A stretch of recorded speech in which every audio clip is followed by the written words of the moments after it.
Welcome to The Time I Painted My Bedroom Floor by Cookie, with help from Pops.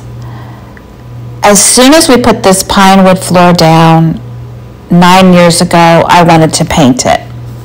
But Pops convinced me that we should stain it first, live with it stained, and then if we decided later on, go ahead and paint it. Because once you paint it, you can't go back and stain it. You can, but it's really hard. So it's been really bothering me. I don't like the dark wood anymore, and I wanted to paint it. So I decided to go ahead and do it.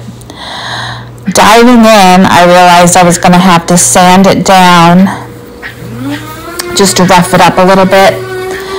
Put a primer down, and then paint, and then polyurethane.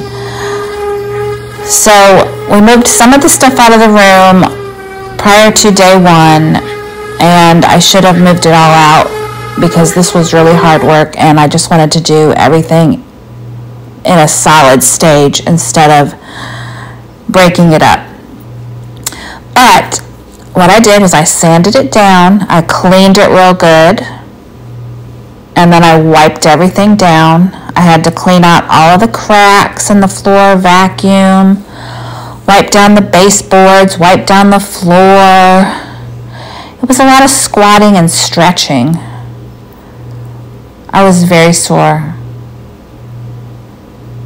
Here I am putting the primer down, getting all of the cracks and crevices and the edging done.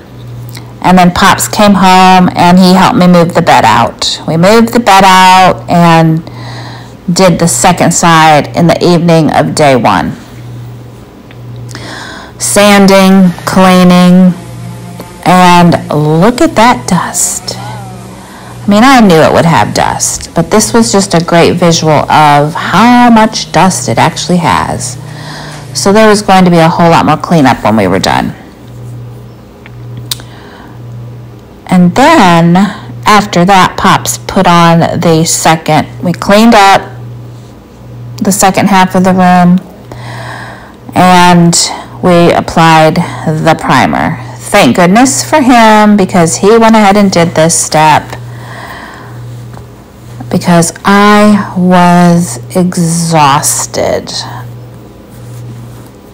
And I knew that day two was going to be the final day. I was getting up at the crack of dawn and getting started. Look at him. He did not believe me that there was dust flying, but there was. He says, "Is there a filter?" No, no filter. Hashtag no filter. I am out in the living room at this point, resting. We have moved everything out in the living room, and it is the biggest disaster. And I am such a neat freak that this was driving me crazy.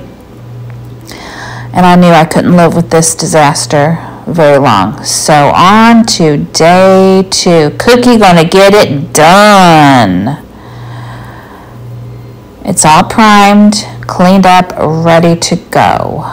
So I had to tape off all of the flooring, like the molding, away from the painted wall, because I didn't want to have to get down on my stomach to paint that, to make sure I get it on a straight line, which it wasn't exactly a straight line. I'm gonna have to do some touch up. It's hard painting a floor, y'all, very hard. But I painted it. I did the edging, the molding, and then I rolled the floor, did some of the cracks with paint, went back and did my second coat, and I let it dry for a couple of hours in between, and then I did a satin polyurethane. The paint I used was porch and flooring paint, and we just tinted it the color that we wanted, which was off-white. and it dries really fast. I was surprised how fast it dried. It was a nice day out, so I had the windows open, there was a breeze coming in, and I had a fan going to help circulate the air and help with the drying process. Then Pops came home and I was finished, and he helped me move everything back. So this is the finished product. I love it. Love it, love it. It just brightened the room up. It made it light and airy and fresh and clean, and I absolutely love it. So I highly recommend painting your wood floors.